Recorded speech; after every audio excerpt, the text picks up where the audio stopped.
Let's get indaba z1KZN TV wefundelo samukelswa kanqulunga ngikubingelele mbukeli nazi-ke ihamba phambili usuna namhlanje.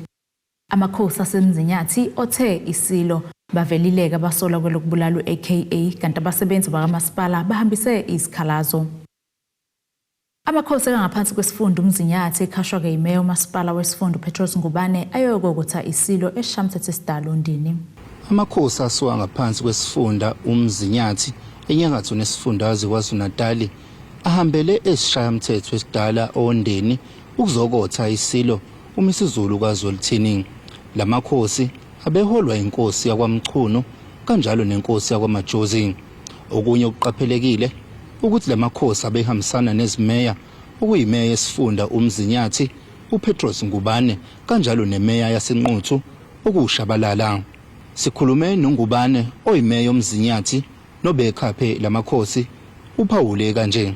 Izehlakalo zibe inkulu kakhulu endlinkulu oqala kwahamba umdlokombane amakhosi ke afika emaningi ephuthuma amanye angacoshi ithuba kwase kuba khona njalo futhi kuba kuhambe indlunkulu ezala Isilo esihlele sihlalweni ngokusheshsha ke kwase kufika Isilo siphume esibayeni yonke lemisebenzi yahamba isheshsha ibamningi amakhosi kaSemzinyathi wona angalicoshi ithuba ngoba bekhona izinto ebeziphatha Isilo siphansi phezulu sibhizi nemisebenzi eminye nalokho besikuthola kwimisebenzi yaso nezidingo zaso.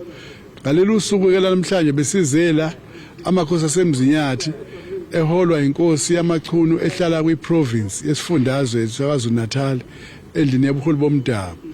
Kodwa futhi ehamba nenkosi yakamajozi eyisekela sihlalo inkosi yamaqamu esekela inkosi yakamazibuko eyakhe lapha esandlwana eyiso lesilo esandlwana. Kanjalo nosihlalo wamakhosi asemzinyathi uphawulile ngokuhambela kwabo Isilo umisuzulu kaZolithini eshamthetho esidala Ondeni. Silapha ke ngoba amakhosi nje ewonke akhuluma akuvumelana ngokuba ezokotha Isilo.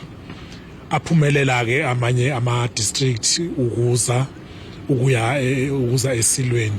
Thina ke sasingakaphumeleli ke kulokho ngizana ngenxa yezimo nje eziningi ezibekhona kuyizinto ezizingqinamba. Kodwa nje ke ngoba siyasihlonipha isihlalo, siyabuhlonipha ubukhosi bethu, siyasihlonipha Isilo sethu. Besilo sinexhala besilo sinayo into ethi siyafisa ukuthi sigcine sifikile ukuzosho ukuthi cha nathi siyasotha Isilo sizokuthi Isilo nje namhlanje esikuzele kakhulu basakazi. Undunankulu kaZulu uthula Sizwe Buthelezi uveze ukuthi ukufika kwamakhosi asemzinyathi ephelezelwa zimeya lokhu kuqinisa ubudlelwane obuhle phakathi kwawo kanjalo neSilo. uButhelezi uphinde waveza ukuthi bakuthakasela kakhulu okwenziwe amakhosi asemzinyathi. Sikuthakasele kakhulu ukufika kwamakhosi asemzinyathi eholwa inkosi yasemachunwini bephelezelwa zimeya imeya yedistrict umhlonishwa uNgubane nemeya yasenquthu umhlonishwa uShabalala. Ukufika kwamakhosi lapha endlunkulu kuqinisa isihlalo futhi kuqinisa amaxhamu okuxhumana phakathi kwendlunkulu namakhosi njoba sazi ukuthi amakhosi ayinsika yalapha endlunkulu. Lamakhosi akafikanga nje wodwa ehamba nezandla abephethe nezipho okuyizona bezokotha ngaso Isilo samabandla. Phakathi kwezinye zezipho kubonakala izikomo kanjalo nezimvu. Ezindabeni z1KZN TV kubika uThabani Maphumulo Olundi. Babekeke izathu ezahlukene abasolwa bathathe ecaleni lokubulawa ka-aka kanye nomngani wakhe uTebelo Mkwena ngesikhathi ke kulalelwe izicelo zabo zebhayili enkantolo kaMantshi eThekwini. Laba ke bahlanu bebonke kodwa kababili kubona kuvezwe ukuthi ke abakulungele ukufaka isicelo zebhayili. I will not attempt to evade my trial. I am not in a position to and will not attempt to influence or intimidate witnesses or conceal or destroy evidence. I am not likely to undermine or jeopardize the objectives or functioning of the criminal justice system, including the bail system. My release will not disturb or undermine public order, peace or security. Lona uYolanda Kling ongummeli kaMsolwa wesithathu enze izethulo zakhe zokuthi iclient lakhe lidedelwe ngebheyili. Phakathi kwezinto azibalulile ukuthi ucela ukudedela ngebheyili ngoba akaze agwetshe ngaphambilini unabantwana abathatha abasebancane abamdingayo wathi akasebenzi kuphela wayesebenzisa nyama ngaphambilini. Okunye akuvezile ukuthi ngeke azabaleke ngoba wakhulela khona elokishini laseMlazi. U-Advocate Simphiwe Mlotshwa ongummeli kaMsolwa wokuqala okuwulunde kuhle Mkhwanazi yena ucele ukudedelwa wabala izizathu zomndeni wakhe athi usanda kushadelwa unkosikazi wakhe onguthisha futhi uzuthwele wathi kubalekile ukuthi abaseduze naye ukuze ezomeseka. Uthi ukuboshwa kwakhe kuzophazamisa nendlela enza ngayo imali yokusiphilisa njengoba kuyimboni amatekisi ekwazi ukumenzela u40,000 ngenyanga akwazi ukunakela ngawo umndeni wakhe. Ubaba ka-AKA ekhomana nabezindaba uthi akazimisela ukuthi laba badedelwe ngoba kwizizathu abazibekayo bazibeka bona phambili nezimpilo zabo. I suppose in a case like this, if I have to apply for bail, I would present as much information to make the magistrate believe that or understand that I have a vested interest not to run away. So speaking about that his wife is pregnant is a natural. I would also do the same. I'm not sure that he's presenting it as on the sympathy ticket. I think it's just part of presenting a piece of information to substantiate why he would not run away. So. Namhlanje kulalelwe isicelo sebhayili sikaMsolwa wokuqala nowesithathu kanti owesihlanu sizolalelwa ngomsombuluko bese kuthi owesibili nowesine bona abakwazanga ukusifaka ngoba kunokuthiza okusamele kulungiswe kuyizitatimende zabo. The matter was in court today for the bail application. The bail application did proceed with some of the applicants submitting their application via affidavits. The matter was remanded to the 18th of March next week for further evidence in the bail application. With regards to the extradition, the NPA can confirm that the National Director of Public Prosecution has signed the relevant documentation. This documentation has been handed over to the Department of Justice, who is the central authority in this process.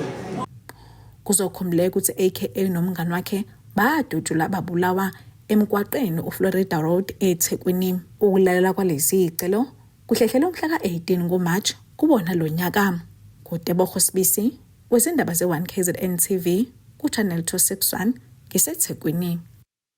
Abasebenzi bakamasipala iTheku abangaphansi kwenyunyane eMathusa abamasheleke okomkhulu lalo masipala ngenhloso kokufuna ke isipendulo dabeni lokuqashwa kwabo ngokugcwele unobhalo wale nyunyane esifundazwe noThokozani Maxeko uthi ke iningi labasebenzi lihola imali engafani nebhalwe phansi kanti futhi ke sebekhathele ukulinda izipendulo zesicelo sokuba babeke nezingxoxo nalo masipala ngalolu daba. Ngemva kokuba iziko leindaba libikile ngesiteleka ke noma umbhikisho wabasebenzi abangaphansi kweMathusa ngeviki elidlule nababehlaseleke noma ke ababegaseleke khona eICC lapho kwakuhleli khona umkhandlu kamasipala iTheku namuhla ke labasebenzi bathutheleke noma ke bamashile baze bafika ke lapha ekomkhulu kamasipala iTheku njengoba ke besakhuluma ke yona indaba yokuthi ke bafuna ukuqashwa ngokusemthethweni noma ke okugcwele sinaye ke unobhala wayo lenyunyana ozosibekela mhlawumbe baba sicela usibeke isithombeni.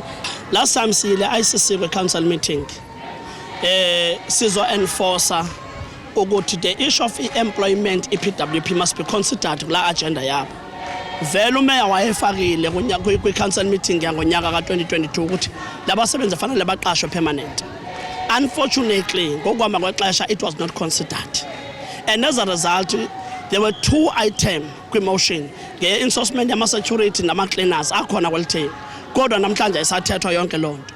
So last time ke we were advised ukuthi masibhale email. Sibhalele one of the official ekhona pha ngaphakathi. Siyenzile lonto sambhalela uNtombela uMahlobo. Direct to him ngoba wasicala kanjalo wathi masibhale email direct to him. Sayibhala wangaphendula. Samkhumbuza wangaphendula. Then abasebenzi babe sebe decide ukuthi hayi no bhala siyabonga. Sizovuka sizozicalela impendulo yethu ukuthi kahle kahle ithini into. Ngifuna ukuthola ukuthi abasebenzi abangaki enikhuluma ngabo nanokuthi ukhona yini mhlawumbe ukuphazamiseka kwe-service delivery okwenzekayo njengoba bekhona la. Njengoba belapha bebevele kakade bona bengasangithi bakuhlolele i-PWP. Bathe beyosebenza ngenxa yesiteleka esikhona sabasebenzi demanding issue ka-category 10. Nabo bazifumana be-threatenishwa loo nto yenza ukuthi vele bangasasebenzi bona. Obviously service delivery iyaphazamiseka because if you can look even emalokishini endaweni zokuhlala yonke loo ndawo akekho amanzi awukho ugesi yonke loo nto yenzakalayo yabo. Kodwa it is not because of the issue of a strike because khona into yenzakalayo out mayor it is an issue ibivele kakade service delivery siphazamisekile. Ngifuna ukuthola sasiphetha ukuthi abasebenzi bahola malini kuba affecta kanjani.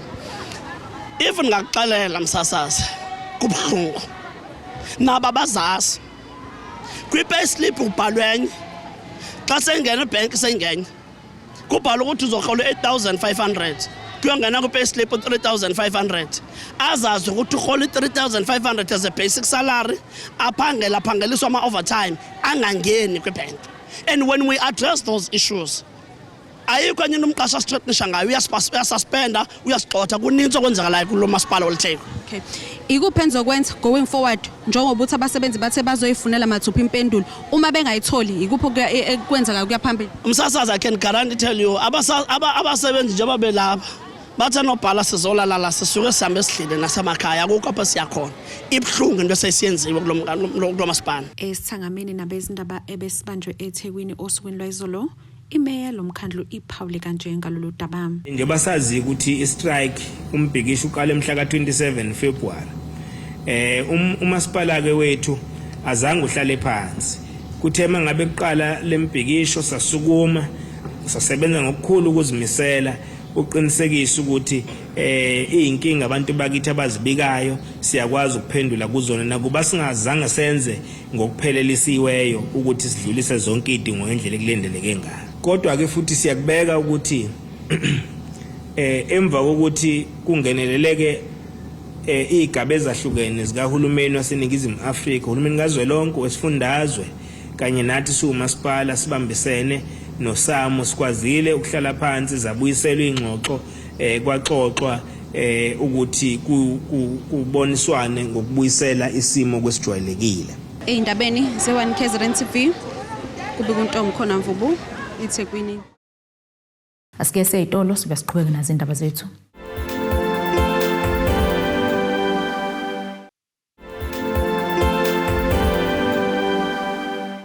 Asikwamukele mbukeli ubukela indaba ze1 KZN TV nazi kokuyizona ehamba phambili osukwini namhlanje. Amakhosi asemzinyathi Othe Isilo bavelileke Abasolwa Kwelokubulala aka kanti abasebenzi bakamasipala bahambise izikhalazo. Ungqongqoshe umnyango wemisebenzi yomphakathi nenqalasizinda sihlezi kalala uhambeleke indawo yaseMakhabeleni ngaphansi komasipala umvoti lapho ke bebekwethula khona ingxenye yamabhuloho akhiwe kule ndawo ngaphansi kohlelo kwe-Iwelisizwe.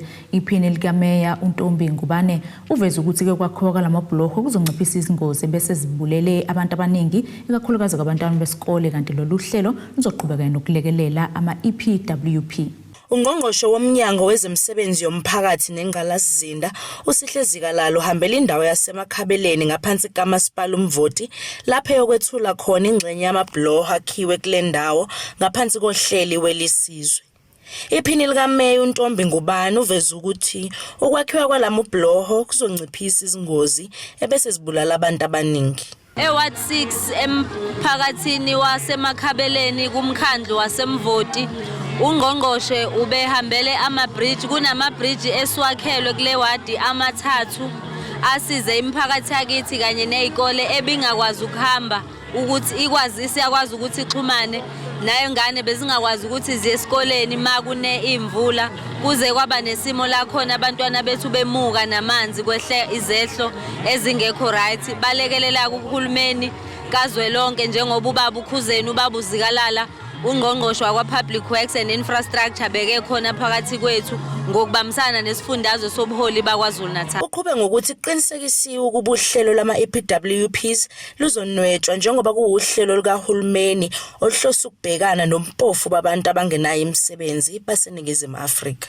Usiqinisekisile indeed we know ukuthi bakhona abantwana bethu nodadewethu nabafowethu emphakathini yakithi abahlomula kwi-EPWP ukwazi ukuthi bakwazi ukuthola ukudla balale badlile bekwazi ukuyiphilisa nabo while uhulumeni wethu esa-address into ukuthi kwande amathuba emisebenzi okukhalwa ngokuthi ayashoda usuku nosuku uyaqinisekisa ukuthi wenza indlela zokuthi awengeze sikwazi ukuthi sisebenze sila esiphila khona singaze siye emadolobheni sizoshawa irent sishawe itransport and everything kodwa usiza sise emakhaya ethu sikwazi ukuthi sihlangane sizakale simndeni yethu. Khona manjalo bese nxusa umphakathi ukuba ungayidicileli phansi ingqalasizinda kahulumeni. Singawucela nje umphakathi wethu sinxusele bakithi ngokukhulu ukuzithoba ukuthi siyacela uma uhulumeni esewakhela izingqalasizinda awuzihloniphe uziphathe kahle uzivikele ngoba ezawo uhulumeni usukakhela thina elekelela thina ukuthi nathi siphile impilo efanayo nabanye abantu singabe sesidicilela siyeke nemfuyo yethu ilale khona kugcine sekuyinto engekho ezingeni leli uhulumeni asuke eshiye kuyilo. Thobe kadladla ezindabeni ze1KZN TV ngisemvoti. Inkantolo kaMantshi yaseMzumbe lichithile icala elibhekene nomsolwa ngokubulala ilungu lesigungu esilwa nobugebengu uMthwalume uThemba Ndlanzi owabulawa kenye. Inkantolo ithi abukho ubufakazi obunyamanisa umsolwa kanye naleli cala okhulumela iwoman of uMthwalume uNelisiwe Shangase uthi ke baneme ngesinqumo senkantolo njengoba ke uNdlanzi abulawa emini abantu bebuka. Inkantolo kaMantshi yaseMzumbe lichithile icala lalo osolwa ngokubulala ilungu lesigungu esilwa nobugebengu uMthwalume uThemba Ndlanzi. Ithi abukho ubufakazi obuyamanisa umsolwa kanye naleli cala. Kuzokhumbuleka ukuthi umufi wayekade ehlola isimo emphakathini base bevukelwa iqulu labantu labashaya labagwaza uNdlanzi wasale enkundleni. Ngokukhulumela iwoman of uMthwalume abebelisana nokudedelwa komsolwa bathi beneme ngesinqumo senkantolo. Inkantolo lingenile icala alizange lithethwe icala. Othe umsolwa engena nje eboxini iMantshi yabe iseyithula ukuthi umsolwa uyadedelwa ngoba ubufakazi abukho obuhlanganayo so uyadedelwa icala lakhe lokuthi wabulala uMr Ndlanzi liyahoxiswa. Aseneme nezeke ngesinqumo senkantolo esithathile ngoba ukubulawa kwaMr Ndlanzi kwenzeka emini ilanga libalele kunobufakazi obuningi obukhona bokuthi umfana wambulala uMr Ndlanzi. So akuthokozisi umphakathi akuthokozisi iforum akuthokozisi iwoman of uMthwalume siyasebenza asilali silwa nobugebengu emphakathini. Kepha uma izigebengu seziphambi komthetho zivene zidedelwe. Ilunga lesigungu esilwa nobugebengu likhala ngokuhlukumezeka abakutholayo uma benza umsebenzi wabo ukuvikela umphakathi kanjalo nokungabambisani namaphoyisa. Ijustice yaseMzumbe even South Africa nje iyonke sifisa ke ilifakele amehlo lolu daba ngoba asiphathekile kahle neze indlela izinto ezenzeka ngayo. Kuningi okubuhlungu kakhulu ke abantu esazinikela ukuthi sizosebenzisana nabo esingakuboni ukusebenzisana nabo. Ubese enxusa umkhuzi wamaphoyisa ukuthi akahambele le ndawo ukuzozwa izikhalo zabo. Siyacela nje Baba uNhlanhla Mkhonasi sondela ndoda. Ingangawe le sondela. Ake ulandele wenze investigation ngesiteshi saseyibhadini ukuthi why njalo kukhalwa ngesiteshi. Sekunyukele kwelinye izinga manje ngendlela yele siteshi okwenzeka ngaso kusona. Lo mbiko benwethulelo zamando sicele wezindaba ze1KZN TV ngisenkantolo eMzumbe. Umengameli we-ABC uPhilani Mavundla uthi-ke bazongenela ukhetho kuyizifundazwe ezimbili futhi-ke baqinisekisa ukuthi-ke bakwazi ukukhokha ngesikhathi bahambisa nohlu lwamagama abantu abazobamela-ke sishayamithetho. Lokhu kuvele kwisithangami sabezindaba eThekwini, kanti kulesi sithangami kuphinde kwamenyezelwa uMavundla njengozomela-ke leli qembu kwesomndunankulu wesifundazwe iKwaZulu-Natal. Ekhuluma nabezindaba uMavundla ubeka ukuthi njenge-ABC bazimisela ukuthi kuphinde kunakwe izimboni kakhulukazi zezindwangu ngoba zingezinye ikwazi ukudala amathuba emisebenzi nokuthuthukisa umnotho. Textile sector, investing in the textile industry from raw material production to processing and manufacturing has the potential to drive job growth in KwaZulu by focusing on serving domestic and African market. This sector can provide employment opportunities at various stages of the production chain. Additionally, APC recognizes the potential for job creation in the poultry market, encompassing primary production, agro-processing, logistics, and distribution. By strategically investing in these key sectors, the party aims to stimulate economic growth, create sustainable employment, and uplift communities in KwaZulu-Natal. Ephendula umbuzo bezindaba mayelana nezingxabano zangaphakathi uthi konke kuhamba kahle, upholo obukhona nokubhaliswa kwa-IEC obabo. I-ABC ABC akazi besekadolo. Kodwa khona bavukwa nje ubushinga. Base babona ukuthi bangahle baphuce i-ABC bayiphuca abanini bayo nabaqali bayo. Isekhona ke i-ABC nje asiyibona ikhona la. Kodwa ke besinethemba ukuthi uma senibonile sesiregistile mhlawumbe nizobuza ukuthi iziregister i-ABC uba no register.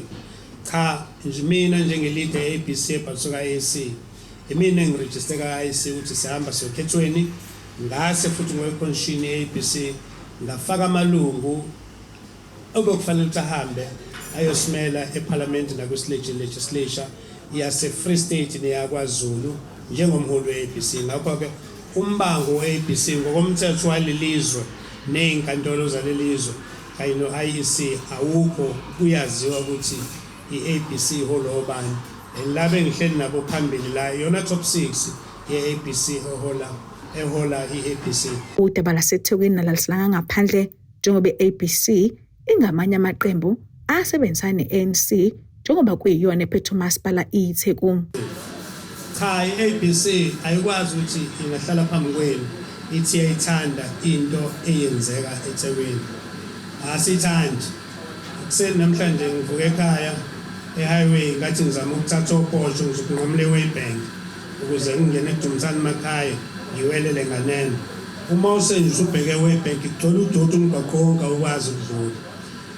Kwenzeke lokho abantu bekhona behola ama-politician okamakhansela ama-officials wonke nje umuntu okhona bekhona ehola kodwa bekukuncane okwenza kuze kwafisa ukupresident wekhonsathi wazosiphungulela umsindo. Ngenyanga ezayo leli qembu lizoba nemicimbi eyahlukene nalalo lizobe lithula khona usomqulu ezethembiso zokhetho. Godebo Sibisi wezindaba ze1KZN TV kuchannel 261 ngiseThekwini. Asiphinde futhi seyitolo sibe siqhubeke nazindaba zethu.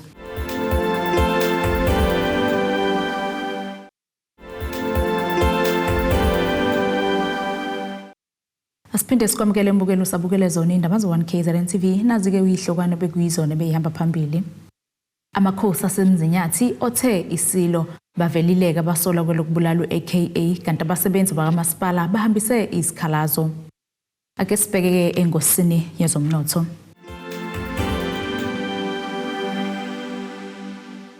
Irandi lakuleli lu-18.61 maqhathaniswa ne-dollar lasemelika, libo-20.36 maqhathaniswa ne-euro, libo-23.82 maqhathaniswa nopondo waseBrithani, igolide lona $2,168.34 ounce, ulongahluziwe wona u-$84.03 umphongolo. Ake sibheke engosini yezemidlalo. Iqembu lase-Richards Bay eligijima esigabeni se-Motsepe Foundation Championship Milford FC lithi-ke lizimisele ngokuqhubeka lenze kahle kumqhudelwano we-Nedbank Cup last 16. I-Stallions sizobhekana ne-Stellenbosch ngoLwesihlanu enkundleni Princess Magogo ngehora lesikhombisa ntambama.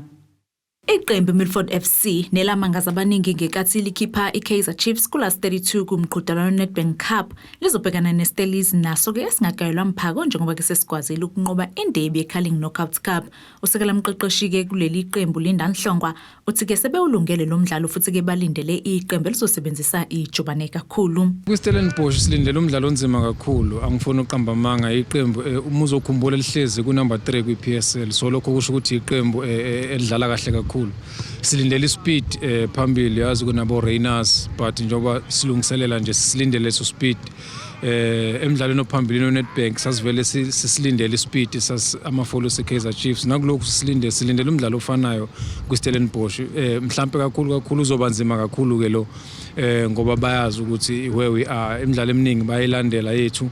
Mhlambe okunye kwezinto okungenza ukuthi kube nzima because ukudlala nomuntu usuke sekwazi ukubona ukulandela ukuthi udlala kanjani, so kwenza izinto zibe nzima. But Stellenbosch siyasihlonipha njengethimba enkulu, ngeke ngiqamba amanga njengethimba enkulu ku-PSL, but engingakusho njengakuthembisa ukuthi abadlali bakulungele babokubhekana neStellenbosch. Kodwa umdlalo onzima esolindele kakhulu emafolo sabo ayashesha anejubane. Malungiselelo umdlalo wethu weNedbank Cup hamba kahle kakhulu, abadlali basesimeni esikahle bayimisele kakhulu. Uyazi-ke nawe ukuthi icup wonke umdlalo uyafuna ukuwina icup, wonke umdlalo uyafuna ukunqoba, so ngeke sibavimbele. So kodwa hamba kahle kakhulu, akekho umdlalo ulimele, bonke abadlali basesimeni esihle kakhulu. Milford FC ke izoya kulo mdlalo nje ibuya kwisibhaxo seJDR Stars oweMetsepe Foundation Championship.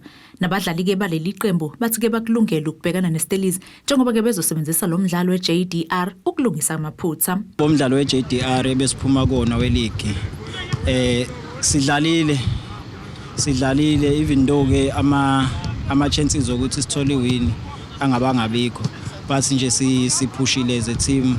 Engithemba ukuthi njengoba siyobhekana lo mdlalo weNedbank, engithemba ukuthi kuningi esizokufunda khona, esizoku-applya futhi nakuma games e-league. Game eNedbank ngoba siyobhekana neStellenbosch simisele kakhulu njengoba ubona nje kujinywa, so silungiselele kukhulu nathi sifisa ukukwenza ngoba kulo weChiefs sisadlala yebo, but asenzanga kahle, saba nelakhi.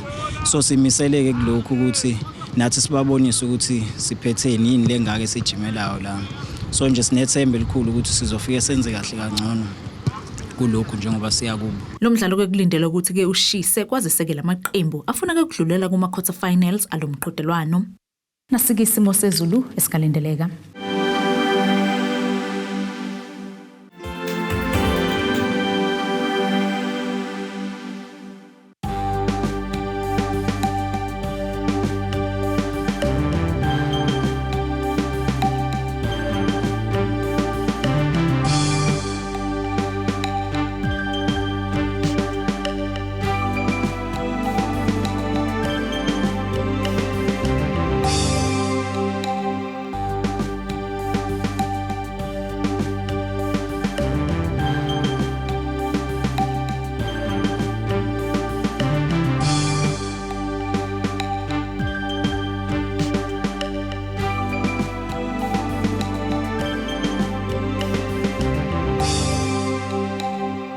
Bukeleke ziyagoqa besiphathele zona usuku namhlanje. Mina nawe ke yahlangana kusasa futhi ke ngase isikhathi esifanayo. Sale kahle. Abethuli bethu bezindaba baxhaswe iThulis Bayview Bridal. Ungabashayela kulezi zinombolo ezivelile.